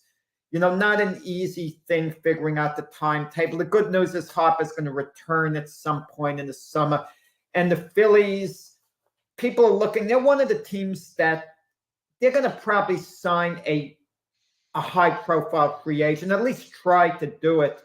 And you're looking at the shortstops who are available. There hasn't been this good a crop of shortstops for a while, and it's going to probably be one of our debate questions Saturday. Carlos Correa, Trey Turner, Xander Bogaerts, Dalby Swanson, the whole bit, of guys who are out there. I mean, some really top of the line shortstops, but you're going to have, whoever you sign, you're going to have to make a major commitment to them, a lot of years, a lot of money. But those guys, I mean, all of them are pretty good. I don't think you go wrong with any name you pick out of the hat, amongst the group. I agree. I think that you go with the guy who will sign for the least amount. Not the least amount of years, not necessarily the least amount of money. I think that you want to be able to get people here that are not willing to have to go 10 years. I'm Trey Turner for 10 years. I ain't interested in signing Bogaerts for more than 4 years, really. Like, Bogaerts would only be like a 3 or 4 year signing. I don't want him here for 10 years. I don't want him here for 6 years. I only want him for 3 or 4 years. Then you have Correa. Correa is a little bit of a different. You could maybe go 7, 8 years with Correa him. He has Scott Boras as his agent. And that's always going to want 10 years. Yeah, he's going to want 10 I don't years. like dealing. I'm going to be honest. If I'm an owner, GM owner, I don't deal with Scott Boras. If I'm the owner of a team, I'll let my GM know. I don't want you dealing with Scott Boras. I don't want you negotiating with him. But it's okay. Scott Boras can come back to us at the very end and say, look, if you sign my guy for this amount of money, this many years, we'll make a deal. At the very end, I'll listen to Scott Boras, before he signs with another team to hear what he has to say. And then if it's somehow viable, I make the deal. He kind of did that when Scott Boras, when he was an agent for Carlos Beltran. The Yankees didn't really bid on Carlos Beltran when he was a free agent, a player at one point. And before he went to Houston, Scott Boras called the Yankees and said, look, he'll sign for $2 million less a year or something, or $2 million less total. I forgot what the deal was. If you'll sign, and meaning Carlos Beltran wanted to go to the Yankees. That was his preference, but he wanted the price to be close, and the Yankees declined. But something like that, I would listen. Well, so there you have it. But ultimately, that means that person's going to want to go there, and he's willing to take a discount to do that, even at whatever ridiculous rate that they want to talk about. I mean, that was kind of the same way with Bryce Harper. I mean, Bryce Harper had Scott Boras as his agent, and Scott Boras kept saying, hey, I want you to try to do this. He's like, no, I don't want to do that. Yankees didn't even bid on Bryce Harper because the Yankees, in part, felt they didn't want to get played by Scott Boras because the Yankees were going to drive up the price, And the Yankees didn't want any part of it. On reflection, he would have been a great fit for the Yankees. 13 years is ridiculous, but the total sum money that Bryce Harper is getting isn't ridiculous, because if you look at it this way, if you were going to pay him $30 million a year for 10 years, and the deal breaker was you have to add in 3 more years of $10 million a year, you maybe go for it if you want him that badly. But the sum total worked out for the Phillies. But 13-year deals are ridiculous because at the end of that contract, I mean, Bryce Harper's going to be crawling. I mean, really crawling. 10-year deals. To me, no, I think that he's going to be just a designated enough. hitter. I think he's going to be a designated hitter back then, at the end of that contract. Yeah, but even with Aaron Judge, Yankees reportedly are holding firm on 8 years, and I don't blame them. If the Giants, who are going to make an offer any day now, are going to offer Aaron Judge a 10-year deal at big money, I let him walk if I'm the Yankees. I don't just give him any amount. I mean, the problem in making deals, Pags, is people are only looking at the front end of it. Right now, Aaron Judge is a superstar. He's great. What's he going to be at the end of the contract? Do you really think that 8-9 years from now, Aaron Judge is going to be nearly the player he is now defensively in the field? No, not at all. So I don't make the deal. Now, if Aaron Judge was 25 years old, not 30, I give him the 10 years, absolutely, to carry him to age 35. I can live with that, okay? The Yankees did that with Derek Jeter. Derek Jeter, people forget, he signed a 10-year deal with George Steinbrenner, but it was 25. And then the last year, the contract, Derek struggled a little. Then he had a little bit of a resurgence, but he's okay. These deals taking a guy through age 40, 41. You know, an older player that's going to be interesting is Justin Verlander. He's 39 years old. But he just won the Cy Young Award. He had a great year. It's risky to sign Justin Verlander, even if you give him a 3-year deal at mega money. Do you really think he's going to perform by the 3rd year like a Cy Young candidate? Maybe he will, but I would be a little nervous. I believe it or not, I would invest money more in a younger Jacob deGrom. I shouldn't say believe it or not. DeGrom's the best pitcher in baseball when completely healthy. Right. But I would take a chance on the injury factor versus age factor. That's like a great debate. What's more risky? I agree. However, when I think of Justin Verlander and I think of what he's going to be like in 3 years' time, I think, all right, you just won the Cy Young. Even if you take a small step back from winning the Cy Young to just being a great pitcher. Good pitcher. And then you take, well, no, I mean, he could be a great pitcher and not win the Cy Young. You then take another step back and then in year 2 and be a good pitcher. And then take another step back in that 3rd year and be an okay pitcher.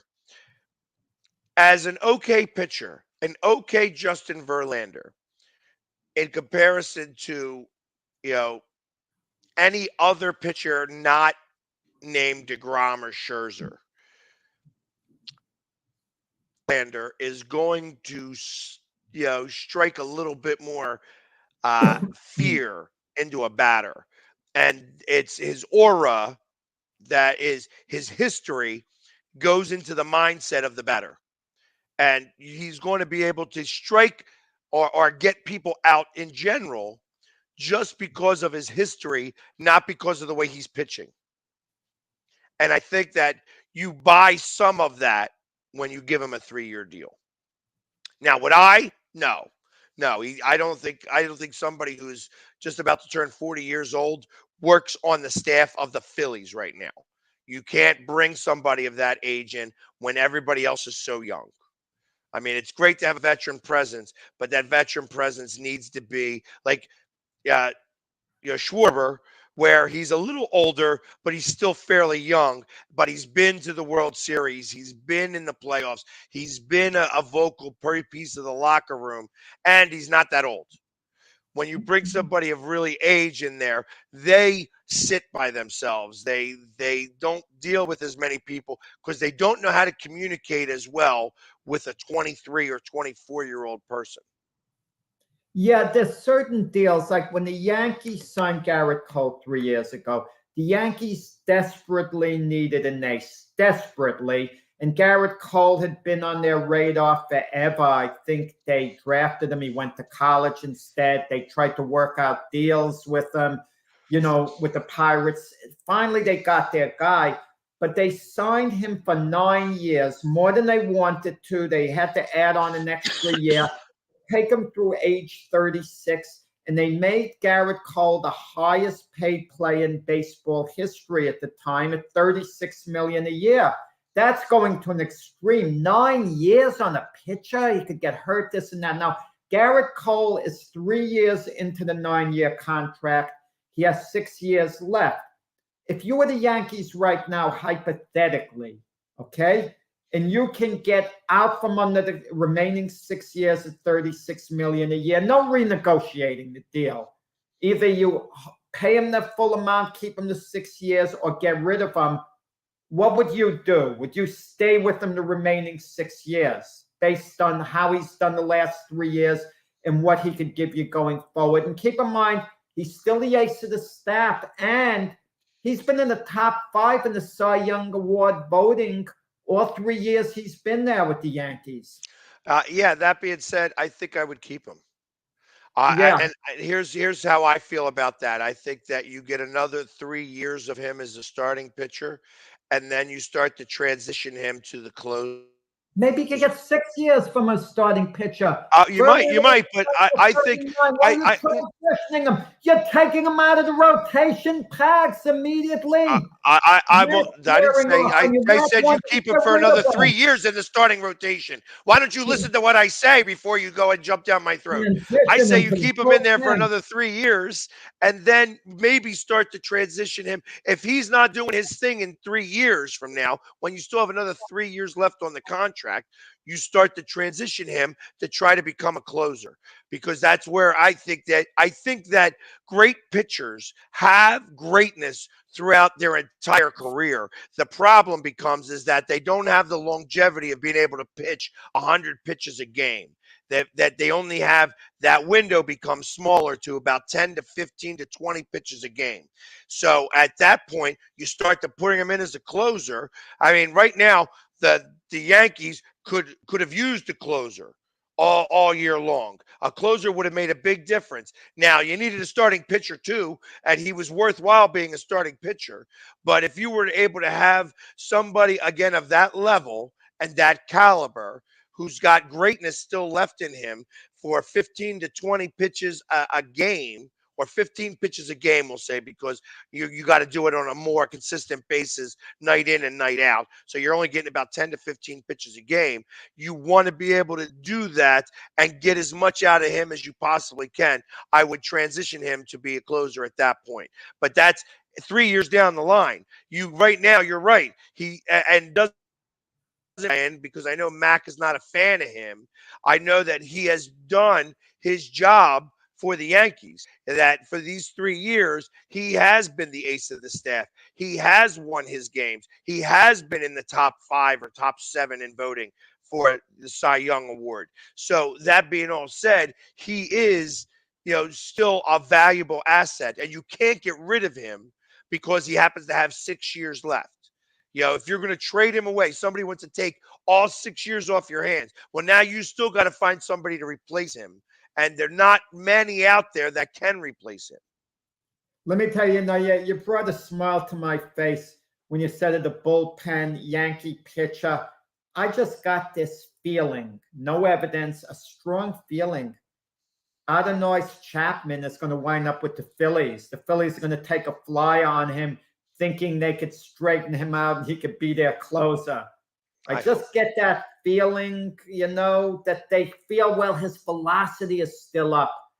I'm going to tell you something about Chapman. If I'm a major league hitter, or let's say not a major league hitter, let's say you put a bat in my hand for fun and let me, even in batting practice, go against a major league pitcher. He's doing his best to strike me out, and all of them could strike me out easy at this stage.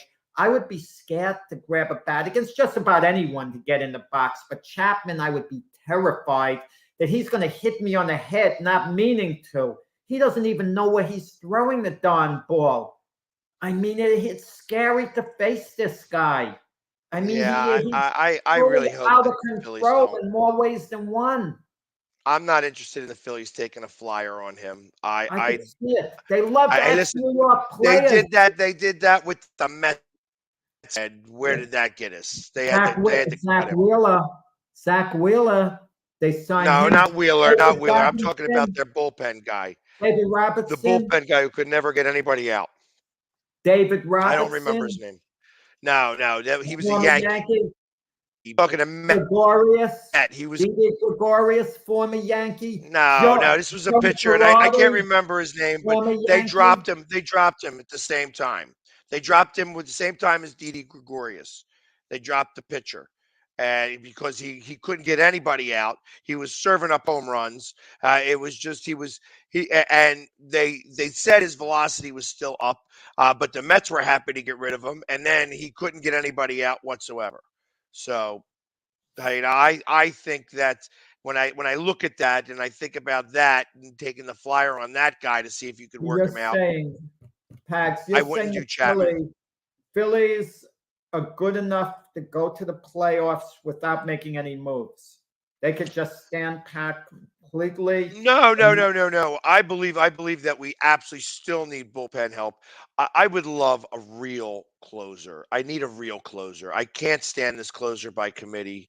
I There are not can't that many stand. of them around. They're not. Yeah, that's the problem. That really is the problem. And that's where I would take more of a chance of somebody who was a great starting pitcher and see if you could start to transition him into somebody who's You didn't need have them in this. your rotation, Pax. Now you're leaving a hole in the rotation. No, I'm not talking about our starting pitcher, No, a starting the pitcher off of another transitioning, team. it's not that easy. It's a mindset. First off, the player mentally has got to want to do it, be willing to do it. You can say, oh, you tell him you have to do it, tough luck. Yeah, he has to do it, but his mindset is messed up. It's a different thing, a different preparation. You're getting up in the bullpen, you're warming up, you're sitting down, you're warming up, you're sitting down. You know, the whole mindset is different. You're not even getting in the game till the end of the night, basically. And your routine during the day is different. I mean, you don't know whether you're pitching that day if you're in the bullpen. If you're a starter, you plan accordingly. It's a different animal, a whole different mindset. Well, I think that the Phillies, once they get to DeGrom, then then we can almost stand pat. I think we need DeGrom. I think we need. I'd love to get a closer. Of course, you're right. There are not many out there. And then, although I think that they're going to try to get Sir Anthony Dominguez into that closer role, I think that he's probably the best one suited for it. That all being said, you still do need the shortstop. So I believe after Trey Turner or Correa sets the market, you're going to see Bogart's number come down. The reason why Bogart's number is up so high right this moment is because none of the four major shortstops have gone. So they're waiting for somebody to set the market. Once that person sets the market. If I'm not mistaken, Bogarts is represented by Scott Boras. That's his agent. Could be. Scott Boras is also representing Carlos Correa. Those are two free agent shortstops. How's he juggling this around? There's a reason why there hasn't been one shortstop that has gone yet. Free agent's been open. Well, yeah, a lot of time, it's a game of chicken in a sense for certain of the elite free agents, especially in the shortstop position. You want to see what the next guy is getting. Is he setting the market for you? But then again, if someone signs a big contract, it doesn't mean a team's necessarily going to pick you up. I mean, sometimes you wait and see. Like in Carlos Correa, he wound up signing a 3-year deal with the Twins. And why the Twins wanted to do it, it's beyond me, unless they thought they could go to the World Series, because it allowed them to opt out after the first year. It allowed them to opt out after the second year. And he would have been a free agent after the third year. And he was guaranteed a total of $105,300,000. That would have been the worst case scenario if his career ended, and that's lifetime money. But right. All he had to have was one big year out of 3 career to keep advancing, and he was young enough, and he opts out. I don't like all this talk, oh, should the Yankees go for one of the free agent shortstops? They have 2 guys, young guys, Anthony Volpe, that's their blue chip prospect in the minors. He's going to be ready to join the Yankees by the end of next year. So what the heck are you going to be investing this major money in a free agent shortstop? And they have Peraza too, who came up to the team, who's a really good prospect. So people sometimes don't understand. The Yankees aren't going to bid on one of these free agent shortstops unless by some crazy fluke that player wants to play with the Yankees bad enough that he's willing to come down substantially in price to come to a zone that the Yankees would be very comfortable in. That would be the only way the Yankees would, look into something like that. But the Judge thing, I think, has to be settled, Pax, very soon, because if the Yankees don't settle with Judge, he's holding them hostage. They've got to make moves. They've got to know. They've got to give Judge a deadline soon. The Giants reportedly are going to come in with an offer. The Yankees could tell Judge, look, this is the deadline. This is our offer. Once you don't accept it, we both have to move on. Nothing against you, Aaron, but we have to sign other free agents. And if Judge is planning on staying with the Yankees, he's going to want them to sign other good players because he wants to win. He saw where he was. He saw where he was at the end of that series against Houston, and that was 0 for 4. 0 in 4 chances to try to beat Houston. And what was it, all season long, they didn't beat Houston. So, I mean, ultimately, that's who you're going up against. And Houston actually signed somebody pretty good from the White Sox, did they not? Yeah, Jose Abreu, yeah. Yes, Yeah, and Houston's looking to make other moves as well. They signed really good first baseman from the White Sox. Abreu is lacking a little bit defensively, but he swings a really, really good bat. His homer totals were down last year, but he's quality. That's what I like about Houston. They're kind of aggressive in the market still, making certain moves. Well, it's easy to be aggressive when you've just won the championship. You'd be like, okay, is this an upgrade? Yeah, well, we saw what we had at first base. We traded for somebody at first base who did not work out. You know what I mean? You could say he was the comeback player of the year, but that doesn't matter because he wasn't very good. He wasn't very good at all. So let him go, let him do his thing and get somebody in his spot who's going to be significantly better than guy who batted 0% for the playoffs. Like he had a very bad. It's loyalty as opposed to what the guy can do for you going forward. A case in point would be the Phillies with Schwarber. Schwarber was outstanding for the Phillies last year. But if they can replace him with someone else who they might think is going to be better going forward, it would be bye-bye Schwarber. They'd say, look, you were great. You've earned the right to have a nice contract and to stay with us going forward. The Yankees did a thing similar like that ages ago with Tino Martinez. They came one game, the year they lost to the Diamondbacks in 7 games in the World Series. Tino Martinez hit 34 homers, knocked in 113 runs. It was excellent defensively, but the Yankees allowed him to leave as a free agent to sign Jason Giambi because moving forward, they didn't feel that Tino Martinez would give them the same production. Okay, and that turned out to be the truth. And they later did get Martinez back for a brief stay. Right, but there again, it's each team's going to be a little bit different in the grand scheme of things. I mean, hey, Alec Bohm was great at the plate all season long for the most part. His defense was a little suspect. So would you go get a better defensive guy who's got a tad bit less bat at third base, or do you stay with Alec Bohm? Well, I think you stay with Alec Bohm because he's young. He's going to only get better, and his defense got better in the playoffs. He, as it went on, things are happening. Now, is he not going to make any more mistakes? Absolutely not. He's going to make mistakes because he's not a traditional third baseman. But he did such a good enough job that you have to make those decisions. Yes, I would keep him over maybe signing somebody short of like a all-star third baseman who has the potential to be a perennial all-star on an annual basis. Yep. Yeah. Have you been anything going on with soccer in Philly? Because with the World Cup going on, knockout rounds and all, and I don't follow it as carefully as I should. So the U.S. made it through the knockout round by beating Iran 1-0.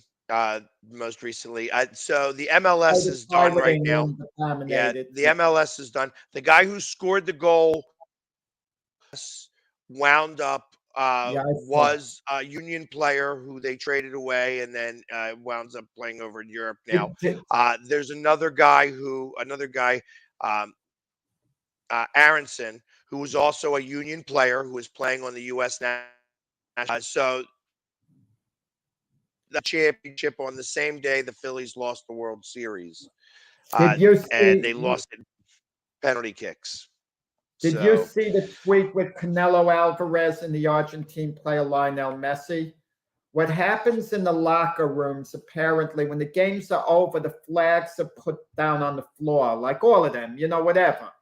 And Lionel Messi was changing, and his foot inadvertently made contact with the flag. No intention to disrespect the Mexican flag. No intention. He's an Argentine player.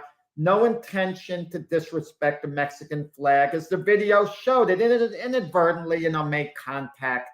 So be it. So Canelo Alvarez, Mexican superstar boxer, sends out a tweet threatening Messi. He's going to go look for him. He better not see him because he's going to beat him up and this and that.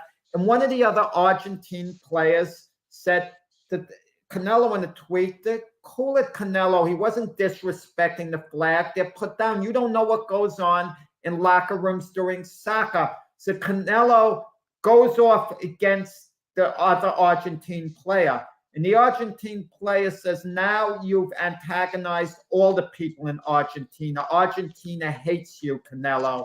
Canelo is wrong in all this, by the way. So right. Canelo then comes up with a tweet, an apology later. He apologizes to Messi and the people of Argentina that they're learning experiences every day. This was his chance to learn. And I think we could kind of put it to rest. But what I didn't like with Canelo, when the Argentine player said to Canelo to cool it, Canelo tweeted back cursing him out, the Argentine. So he was building it up. I mean, this was like Kyrie Irving revisited in a sense, but in a different way. He was just, you cool it. You don't curse the other player out defending his teammate. No one was stomping on the Mexican flag or trying to disrespect it. And I think they brought it, there was such a backlash against Canelo. They brought it to its attention. Oh, man, maybe he wasn't disrespecting the flag, Canelo's thinking, and I'm threatening this guy. Right. Yeah. So, I get nationality is a big deal. You know what I mean? Especially when you're on the world stage like this. And I can imagine, I mean, Lionel Messi is has been an elite player for a long time, and he knows the respects of the different nations and things like that. So I got to imagine that if you're saying it was inadvertent, that it absolutely was inadvertent. He wasn't even looking down at wherever. Right. It's just like it just kind of happened. And then now you've got somebody who looks at that as like a disrespect. And, respect is always kind of funny in the grand scheme of things. It's how somebody expects to be respected or doesn't, it isn't respected. And, you're right. In boxing, they're not putting the flags on the ground. Why are they putting the flags on the ground in the first place? It's a locker room thing. I mean, for whatever. But it wasn't, his foot just happened to make contact. He was trying to tie his shoe. He lifted his foot up, like to tie his shoe or to take his shoe off. And the flag was somehow put right next to it, and it made contact. It was all. Yeah, so it was a very docile situation in general that got accentuated by somebody who has no idea what's going on, just going out and saying, "Hey, you stomped on my flag, and I'm coming after you." You know what I mean? And that's kind of how we looked at it. And then once he gets the backlash from most of the general, because that's probably what occurred, that he said, "Whoa, I'm sorry." Yeah, and Pat, I'm not even going to get into it. LeBron is in the news criticizing a 14-year-old Jerry Jones. I'm sick of LeBron. Just absolutely. Well, I'm glad we finally got to it because it deserved about this much time. Right, and that's all it's going to get. I am sick of LeBron. One of the all-time great players. I mean, I give him his due with that. And, I'm sick of something about LeBron, something about him that I kind of like him still. I don't know why. I'm addicted to LeBron. Something about him, I like him. I get the feeling if I knew LeBron, I could actually be his friend and like him a great deal, even though he gets it. But I'm exasperated with LeBron, really exasperated. Yeah, I think that he's stuck in a situation where he has to respond to certain things that he just doesn't, No, he you doesn't. He know. opens his mouth when there's no need to, when it's not justified. Sometimes it is justified, but but I'm exasperated the way he would go after Jerry Jones out of nowhere. Right. No, and I understand. And on that, we have ended our 2 hours. So I was, again, I got the perfect amount of time for that. So, everybody, Exactly. thank you very much for hanging with us today. Tomorrow, Mac will be back. Maybe I will be here too. We're The not debate. definitely. No, it's not the debate show. It's our Friday show. I'm getting confused. Yeah, it's Friday. So we got It is. Byron Williams come on. We have Keith Engel come on. I should be on here for a little while. So, everybody, thank you very much for hanging with us. And we will see you guys tomorrow. Take care.